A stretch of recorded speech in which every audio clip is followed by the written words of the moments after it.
these were our digs last night. At the end of this road, it just ends. I don't know. I don't know what they're gonna do with it. Looks like there's a neighborhood, like a lot of HOA type communities out here, you know, back there. And then this is zoned differently. There's some crap here. I'm pretty sure there was someone, hopefully we didn't disturb them, living in the trees over here. We saw them this morning getting up, or at least grabbing the stuff. So I don't know if they were there last night, but you know, we keep it pretty quiet, so I don't think we disturb them too much. But the prairie dogs squeaking, it's so funny. They're hard to see because, you know, obviously they like tuck down in these little holes. You hear them out there? I don't, you know, I've seen these guys out in South Dakota, and I hadn't spent enough time in Wyoming to know if they were there, right? You can hear a couple of them. But in Colorado, it surprises me. We were at Earth Roamer, and we saw them right outside the Earth Roamer facility. That cracks me up. But speaking of Earth Roamer, we'll be going to a show with them in just a few days, which is awesome. So we actually check into an RV park so that we can disconnect and do what we got to do. Check in tomorrow. But that's going to be real fun because I think we're going to have a 21C to show up, or no, 21NE, I think it is. Whereas this is a 24. So yeah, we'll be kind of showing off a different size as well, but the quality's all the same, so it's really easy to talk about them. I don't know, I like doing that. And then obviously, as we take breaks and such, we can go and roam around and show the cool rigs. But speaking of Escape, we actually have some really big news. And I told you guys, Escape's still a pretty small company, you know, in the grand scheme of things, where they still care, they still listen.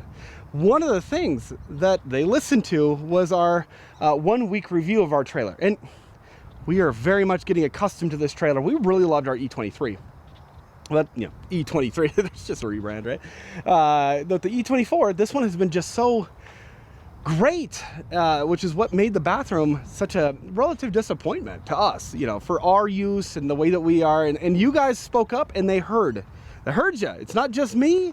It's not just Emma, but they heard you guys as well. And they are redesigning the bathroom with a lot of that feedback in mind. Now, I don't know exactly what they're doing. They're finishing things and they're beta testing, and they took that feedback to heart, you know. And it can be kind of tough, right? If you design something and somebody goes, hey, this sucks, you know, like, hey, this doesn't work, whatever it is. It's a little different if I make something because it's just me, like, this is all my ideas. But like even as a, you know, bigger team, let's say, they're not a big company, but they're a bigger team, that can still suck to hear, right?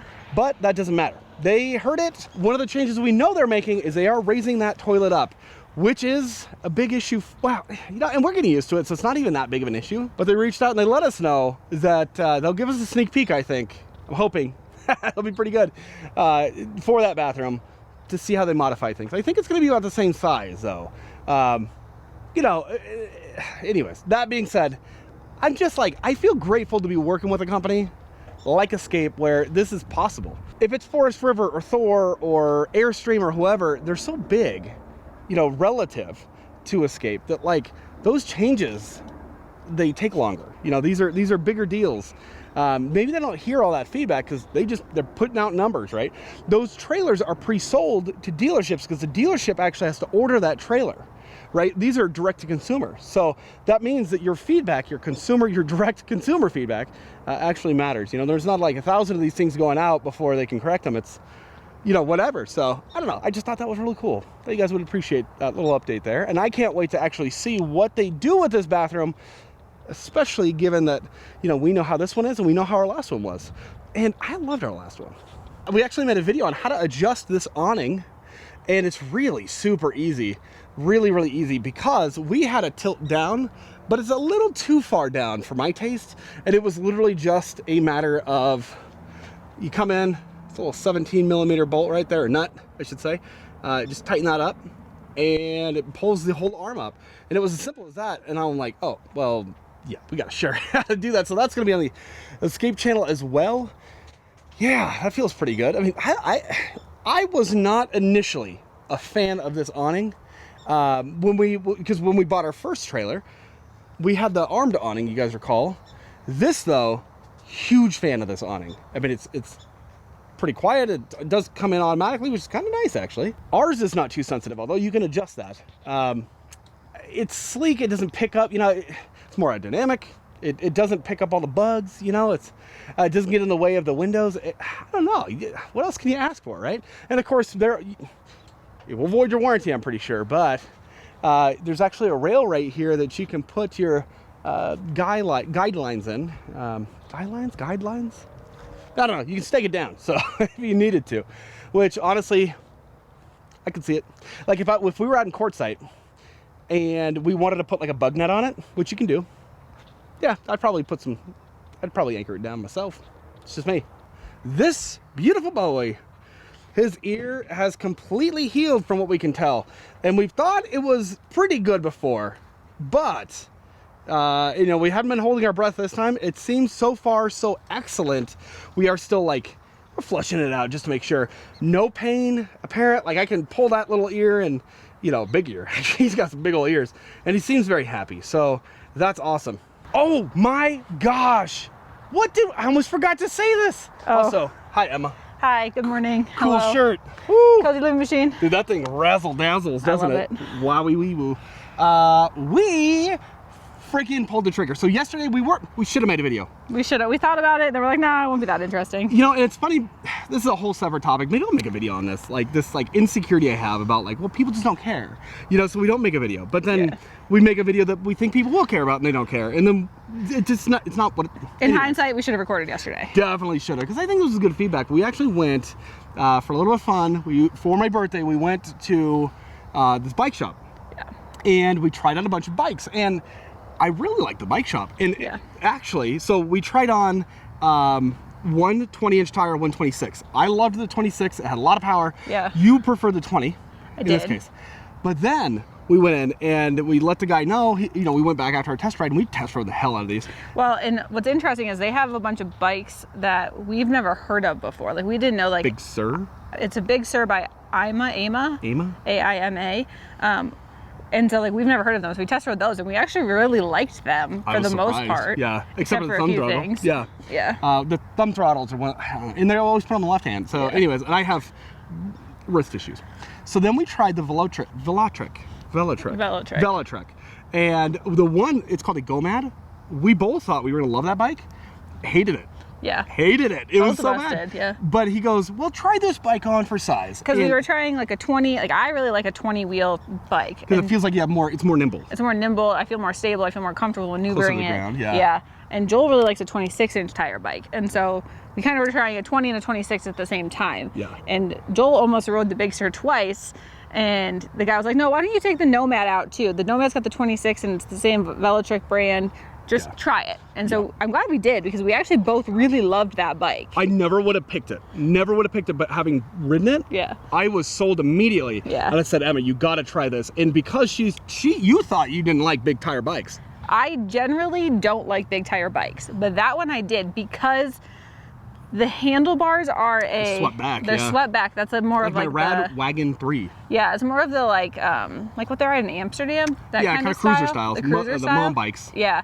So the handlebars come back, so I feel like I can control it better, and it's a lot more nimble. And I actually loved it. But you also have these massive freaking tires that you can roll over everything. Yeah. And oh my gosh, I cannot wait to get these bikes, because this is it was a lot of turmoil yesterday. I genuinely, like, I was in turmoil. I get upset. And so because I had my heart set on the Wired Freedom at about the same price. Yeah. So what it ended up being, right, is that like this guy has a front suspension, which is important, but also a rear suspension on the seat post, which blew me away. It was amazing. Not a second like rear suspension, but that keeps the weight down. But you have a seat post suspension. And that made your ride so comfortable. It was stupid how good it was. The seat post does. And you can run over everything. The power was just enough. So why not get the Wired Freedom? We did order 2 of the Velotric Nomad 2 e-bikes. Yeah. I forgot to mention that. The Wired Freedoms, the shipping was more, but we could have gotten them for a little bit less. But there was a deal with Velotric. Can't pronounce that. It just kind of made sense, all in all. Yeah. It was a little bit more expensive by, I think, $100, but 2 batteries, 2 bags, 2 little folding cheap blocks that we'll just use on here, and you know, whatever, we need to get good ones, and the bikes themselves. But it came down to the trailer, the rack plus the 2 bikes, we're going to be right in the range that this guys can handle. Maybe a little bit on the heavy side, but we'll pull the batteries out. Yep. I think it'll be fine. I think it'll be fine too. Obviously, we'll let you know if it's not. And we'll monitor carefully. Yeah, absolutely. So that's ultimately come down to, it is my opinion, never having ridden the Wired Freedom, but watching 1,001 reviews. Yeah. I was 100% sold. Ultimately, it's a better bike in just about every way, except for the fact that it's heavier. Mm-hmm. But otherwise, it's a better bike. It's well, just heavier. The other thing about that is we aren't able to test ride that anywhere. So just like we thought we would love the Nomad, and there were a few small things that really made us not like it, I fear that the same thing could have happened with the Wired bike. We should be specific. We didn't like it for $2,100. Correct. You know, yeah. The same thing could have happened with the Wired bike. The same thing could have happened for the Wired bike, and with the Wired bikes, you actually have to pay for shipping. Whereas the Velotric bikes, they ship for free, which is a small thing, but it's $325 in shipping. And so if you don't like it, you then have to pay to ship it back too. Yeah, and the restocking fee. The restocking fee. And so like if he doesn't like it and we bought it and he's never test ridden it, it becomes very expensive to then even return it. I would say this, if we had the weight capacity, I still would have ordered the Wired Freedom, but this just, it was the lighter weight. That's all it was. And we like having the same bike. You can swap parts. Yeah. It's easier to troubleshoot. So that being said, we even got the same color. We did. And he's a lot faster on e-bikes generally than I am anyways. And so if he had the Wired, he really would be able to take off. Like those will go up to like 50, I fear he wouldn't even want to ride with me because he would be going so fast and he'd have to backtrack so much to keep up with me. But yeah. All right, we're buttoned up, ready to hit the road. Before I forget though, we really wanted to buy from that shop. One, they let us test ride, which is awesome. Two, they had a lot of decent information. Yeah, a couple facts, some wrong. If you're in Denver, go to eBikes USA if you're interested, because it was a really nice shop to go test ride in. They're just nice folks. Check out, The thing is, had we bought from them, given the deals that Velotric was offering, and like the color that we wanted, and all this stuff, we probably would have spent an extra $600 a bike. Yeah. So they do have a $225 discount for Colorado residents, which what that is that everybody is paying taxes to fund everybody else's discount. Yeah. So the government is giving you a tax break, or is giving the store, they're paying the store, I think is really what it is. You have to prove that you're from Colorado. We weren't eligible for that. So then we didn't get the discount. Even though Velotric had it $150 off, some of them were $250 off. It's something like that. And so that's kind of what we've seen. Is that like when there's an EV tax credit, you don't really save $7,000. The government's going to give you, the taxpayers are going to give you $7,000, really. But the cars themselves just raise it $7,000. You're also paying, like if we buy it from the shop, we buy it and it's already put together for us. And so you're kind of paying a labor fee for them to put it together as well. Which is fine. And so, but we actually, Joel really likes putting bikes together. It's not worth an extra $200 for them to like literally just bolt the front wheel on and the handlebars and charge it up. We're gonna do it ourselves. Yeah, and we save so much money. We also got a 30% discount off the extra batteries and the accessories. And we got free shipping, and it was just we got the color we wanted. It would have been faster than here anyway. So that being said, we wanted to. I think all in all, we would have spent almost an extra $900, $800, $900. Yeah. With everything that we wanted, if we got the same package from them, and I just can't justify it. I'm sorry. Like I want to support a local business. You know what I'm saying? And we did get 30% off the extra batteries, which was a big bonus for us as well. Yeah. And I'm just really glad I have a handy husband who can put these things together. Let's go.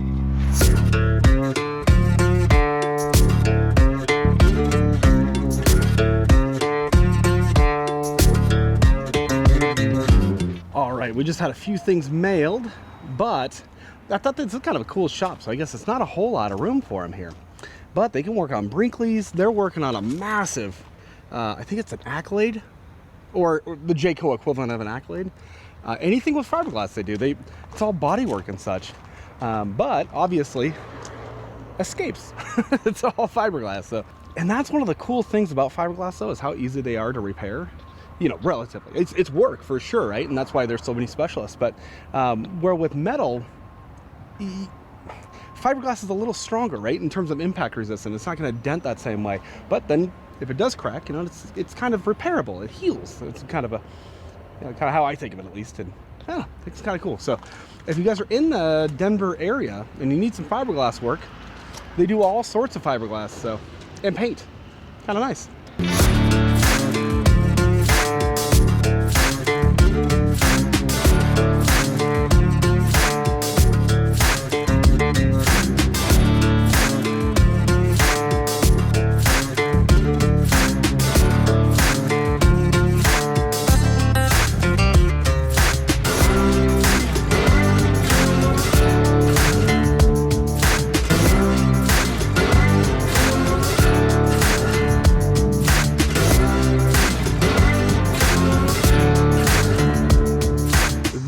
is our home for the evening. Not terribly glamorous, but it's kind of industrial, so there's some apartments over here. It's industrial and residential. It's kind of how it's described. There's houses back there, definitely being gentrified. Now, there were some really pretty parks that we passed, and lots of like street space, except for the fact that like the tilt was pretty bad. Like we would have been, well, actually we probably would have been right about here as compared to here. Now this one is crooked. We've got some, you know, it's kind of actually doing the opposite thing. Instead of tilting in, it's kind of, you know, whatever. But we've got it perfectly level here. Good enough. I know there are a lot of folks that will say, oh, well, you can't run your fridge if it's not perfectly level and this and that. It's just not, it's just not true. Now the absorption fridges though, do not operate nearly as efficiently. This 12-volt fridge doesn't care. It's all good, so that's awesome. We're getting plenty of solar. We're at 100% and running the AC, so we're topped up there. I gotta say, so the Colorado, real hilly, pretty area, but the drivers here, for some reason, what we're finding is everybody's in a hurry, but we're not sure why that is. Like, we've got people, we had somebody that almost smashed into a line of cars like an idiot. And so the speed limit was 55. We're doing 55 in the rightmost lane, and then there's an exit only lane. They go to like fly by us. They must have been doing 70 by the time and then just slammed on the brakes and went over to the shoulder and passed a couple cars, which is scary to think of, like that velocity into the back of the cars, just because they really wanted to get around us. But I don't know. But this, if it happened once, it'd be like, all right, one dumb driver. If it happened one day, it'd be like, oh, it's not really a pattern. It has been, what, 6, 7, 8 days that we've been here in Colorado, and it's, especially in the Denver area, but like, it's kind of wild. Yeah. There are bad drivers everywhere. Yes, but they're particularly aggressive here. I don't know what it is. In Seattle, you get like really stupid drivers that are slow and they're terrible. And then you get people that get pissed off at them and then they get, you know, aggressive, whatever. That's one thing. You know, LA, that's a different type of, but it is fascinating though. Like in Detroit, everybody's speeding, but they're not as aggressive about it. It's just like, you're the idiot for going too slow kind of thing. So that's funny. So everybody has their own flavor of bad drivers, and common courtesy is not so common, right? But, ooh, there's, I don't know what they've got going on over here. It's all private property, but got a little Nash trailer there. Boondocking, friends. So we actually have a really good meal to make today, which I'm really excited to share with you guys, because I've been slimming down a little bit, trying to eat healthier, and Emma found this recipe, and she just knocked it out of the park. Honestly, just killed it. I didn't think I was gonna like it that much, to be honest. Oh, another thing on the bikes, I gotta say, so I forgot to mention this earlier. I'm so relieved to have found a bike that I really like. I really like this bike. Yesterday, we're kind of cruising around, e-biking, and my joints, the inflammation's lower too. I just feel good. I just feel really good on an e-bike. You know, it's one of those things that I realize, like, we spent a lot in diesel. We can trim that down. We can park farther out and explore the city. And, you know, we don't have to spend as much time looking for spots. We spent a little while looking for this one. We got nice and close to the yoga studio, surprisingly close, where Emma's gonna take a class tomorrow. But I don't know, it's just one of those things where I'm just really glad to have an e-bike on the way again. You know, I love e-biking. It's just one of the things that feels good, you know? It's hard to describe. And I love e-biking. I don't know. You know, like, I know there's a lot of channels that get free e-bikes, and, you know, they get them and they review them, which is really, they just read off the product's spec sheet, you know, whatever. And, oh, this is fun. Well, of course it's fun. But it's one of those things that I genuinely am passionate about, you know? I've got a couple passions. RVs, e-bikes, a little bit in the computers, dogs, Emma. You know, I'm living a good life, guys. I'm really excited about this. All right, so here's what we've got for a meal, or Emma has for a meal. My favorite food is pizza. Yes. I mean, obviously. But the trick with this is that this is actually arguably healthy pizza. I mean, about as healthy as I've ever heard of. No flour, very few carbs, good fats and proteins and such. We've tried a few variations of like pizza without the crust, essentially. Yeah. And Joel was very skeptical of this the first time I made it. And I was. He kind of ate his words after that because it's really good. Yeah. Basically, all it is instead of a pizza crust, you use ground chicken and you just like press it flat and add seasoning on top to make a crust. And then you just build the pizza on top of that. Yeah, and then we can make it right here in the little Ninja. I love this thing, the little Ninja flip. They're so cool. So, all right, let's get started. This is probably the hardest or the most complicated part because the rest of it is literally just spread the toppings on, pop it in there, right? Yeah. But they don't take very long to make. They don't take very long to make it. You bake for four. So the trickiest part is just making sure the chicken gets cooked all the way through. So 400 degrees. In a normal oven, it took me about 25 minutes. Probably gonna go for a little bit less in this oven, I would assume, because it's a little bit smaller. Yeah. But start with parchment paper. I'm just gonna cut this to size so it doesn't burn. So I'm just making this fit here because if you don't do this in the air fryer, I learned that the edges catch on fire and then that's not great. Smoked pizza. Just gonna open and then you just flop it on. And then you just take another piece of parchment paper and just press. I thought it was way harder than this. It's actually really, really, really good. And the thing about it, this doesn't leave me with you know how pizza kind of leaves you feeling extra full or bloated or whatever? This leaves none of that crap. Well, and it keeps you full for a long time because it's so much protein. Like this is like a silly amount of protein. Yeah. I think just adding pepper and salt is really all you need here. And I do a little bit of garlic powder, a little bit of onion powder, Italian seasoning if you have it. We don't. Joel gave a little feedback last time that he wanted a little more crust. A little bit more flavor, yeah. In crust. Yeah.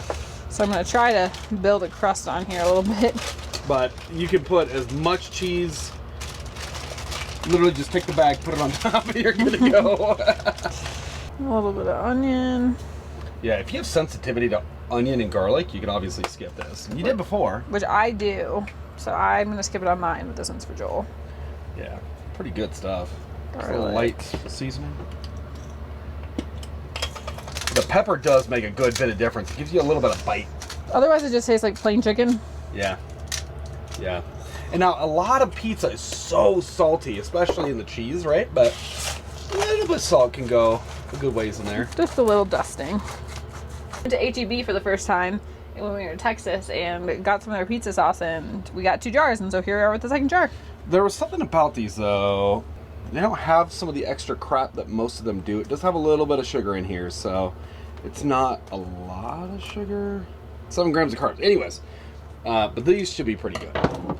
We also got some new silverware. That's pretty fancy. Just throw some sauce on there, so just like a regular pizza now. You wouldn't think this would work, but it totally works. Okay, and then cheese. Load her up. Keep going. Joel doesn't like any of his sauce uncovered with cheese. This is honestly a pizza that I don't feel bad eating the entire thing. You know what I mean? I don't feel guilty. You'll feel full. You'll feel really full eating the whole thing. It's legitimately so good. And who doesn't like a little protein with their protein? Which one's this? Black Forest? This is Black Forest ham. Cut some green pepper up. And for anybody wondering, our fridge is not opened back up even once after going ahead and fixing the handle here. Works like a charm, and you don't even know it's there. We also added the washers down there. Yeah, it's gonna be good. We got rings. We're gonna go for the whole rings on here just for the fun of it. Hell yeah. It's not enough pineapple. Let's double it. Double it. That's what you get. We're gonna need some cheese on top of that. And then just a little bit more cheese on. Gotta hold everything on. Yeah. The air fryer only takes 60 seconds to heat up. Yeah. So I love the Ninja Flip. And there's a bunch of them though. I think they even have like a foodie, I think is what they call it, but yeah, so we're gonna go same thing. We're gonna go bake because it's chicken. We're gonna go for 30 and we're gonna go You can always check it. 400 wrong way, 400 degrees. And then we'll just have to make sure just the key is making sure the chicken's cooked all the way through. And we let her rip. All right. That was in there for like 23 minutes, but it's starting to smell like it's burning and it looks really good. So we're gonna pull it out now. Starting to smell like it's burning. And we're gonna let it cool off before we dig into it. Yeah, that should be good. All right, Joel's pizza's ready. He's gonna give it a taste test. He's also gonna make sure the chickens cook all the way through before he bites into it. Yes, that's what he's going to do. This might be the first pizza I've ever wanted to eat with a fork, though. The last one was the cheese didn't come over the way, all the way over, and we didn't have as much pineapple on it, so the pineapple juice and the cheese just got greasy. But okay, checking the pizza. Oh, there's no doubt that is cooked all the way through. Perfect. It is so good. Like, I wish. This one I might actually have to eat with a fork. Definitely. Here he goes, breaking the cardinal rule. Pizza with a fork. It feels so wrong. This is definitely... Okay, the juiciness of the pizza. It feels stupid eating it with a fork, but... Like, if you crisp up the chicken more, and you didn't have as much bell peppers and pineapples, it would be really firm. Like, last time, we couldn't even tell the difference between regular crust and this. I mean... I think it's the water content and all the toppings we put on there. 100%. But if you did something like a little less cheese, I think, and then maybe pepperoni, or like a meat-only pizza, which would be I'd be almost carnivore, other than the sauce. The sauce, yeah. You're just gonna have to believe me, but yeah, some small changes, and you can actually pick this up and eat it like a regular pizza. But even as it is, right? Even if it wasn't a pizza, this is just fantastic. You get the satisfaction of pizza even if you have to eat it with a fork. Somehow it's better than it was last time, but it looks worse. Am I wrong? Yeah, it looks a little worse than I did last time, but I think I loaded it up with more toppings this time. It's only because we're putting it on YouTube. Yeah, it's better than last time, though. I mean, and the last one was really good. We're letting this all air out because it shut off on us. Yeah, apparently the air conditioner and the air fryer at the same time was too much. This is somewhere around 1,400 to, I want to say 1,750 max. Is likely what that is. This guy, though, will kick up to 1,300. Somewhere around there, 1,100 to 1,300. You combine those, it is over. It's a 3,000 VA, so 2,400 watts is what we get. It's also 92 degrees outside right now, so that's fun. Yeah. We'll go ahead and silence the alarm, but yeah, it shut off because of high temperature and then overloaded. So, whatever. And I'm a fellow that loves solar and air conditioning. And I know I keep harping on it, but man, those turbos, we never saw these issues. The inverter-based models will shut off, and they can ramp down, right? And so if it doesn't need to use 1,000 watts, it can use 700 watts or 300 watts or whatever. Whereas this is all or very little or nothing. So, whatever. I mean, yeah, at some point we can definitely get it swapped. I also want to try a different type of inverter-based unit. We'll see. Maybe that's in our future. I don't know. And Emma's pizza looks more like a bread of some sort, right? A loaf. I did finish all of mine, though. I'm not going to lie. That Clean Plate Club. Yeah, Clean Plate Club. That's exactly right. Whoo! I am full. All right. That looks perfectly cooked to me. Yeah, it looks good. I don't see any pink at all. Yeah, you just got to be careful. We did figure out what we could do better, which is take the chicken, add a little cheese to it, or, something to act as a binder. I don't really know that chicken needs a binder, but I'm trying not to, mix my hands in the chicken if I don't have to. Yeah. But it is a possibility. It's really good. I am freaking full, though, I tell you. You finding it's pretty juicy? With all yeah. Yeah. Did you put enough cheese on it? Oh, for sure. All right. So good. Anyways, there you go. Maybe add a binder, maybe don't, whatever. I think if you added a little bit of cheese into it just wouldn't hurt. Oh, and one other thing. We added the seasoning on top. But what I would do, take that seasoning on top, put the parchment paper, flip it back over, and here's why. When you bite in, your tongue is going to hit the bottom of the crust, right? So you have flavor on top. Add the seasoning on the bottom, Boom. What I actually would do is season the chicken in the package before I flip it onto the parchment paper, and then when you press the pizza out, it'll spread the seasoning out. Yeah, and just soak that chicken. It's pretty good. Pretty good.